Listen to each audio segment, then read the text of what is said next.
Alors, une petite histoire qui m'est arrivée. J'ai quasiment 18 ans, je suis en terminale, et je me demande quelles études je vais faire.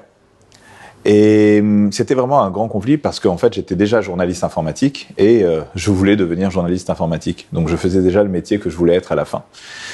Et un jour, je me retrouve au lycée et notre professeur nous dit « Aujourd'hui, nous avons une surprise pour vous. Nous avons organisé une réunion avec plein de parents de plusieurs métiers différents.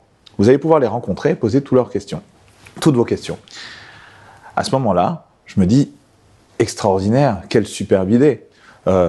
pour moi et même pour mes amis qui étaient tous en train de se demander quelles études faire, quel métier choisir, etc. Rencontrer des gens qui exercent ce métier dont on parle. Et donc, pour moi, c'était clair que j'allais rester à cet événement. Et là, un ami lève la main et dit « Monsieur, est-ce que je suis obligé de rester ?» Alors, le professeur dit « Vous savez, on a organisé ça pour vous. Nous, on a déjà un métier.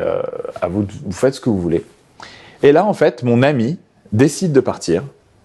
Et mes autres amis décident de partir. Et moi aussi, donc, comme un jeune qui est donc un mouton, je pars avec mes amis. Et donc, je quitte l'école. Et je n'avais pas participé à cet événement. Donc on est en train de marcher et dans ma tête c'est un peu en train de tourner, mais bon ok je pars, bon qu'est-ce que je vais faire à la maison maintenant cet après-midi, j'ai un après-midi libre, je vais peut-être jouer à la PlayStation ou quelque chose comme ça, je sais pas. Et je descends, je mets un ticket dans le métro, je descends dans le métro, je rentre dans le métro et là la sonnerie du métro, j'ai un ange qui me dit mais pourquoi tu pars? Tu as trouvé que c'était intéressant, pourquoi tu pars? Et là, je saute du métro avant que les portes se ferment. Je remonte, je rejoins cet événement, et c'est ce jour-là que j'ai rencontré mon mentor, un homme qui s'appelle Jean Guetta, qui était devenu mon mentor et mon associé pendant des années. On pourrait imaginer qu'en suivant la masse, on aura en général raison, alors qu'en général, non. Il faut réfléchir avant de prendre n'importe quelle décision.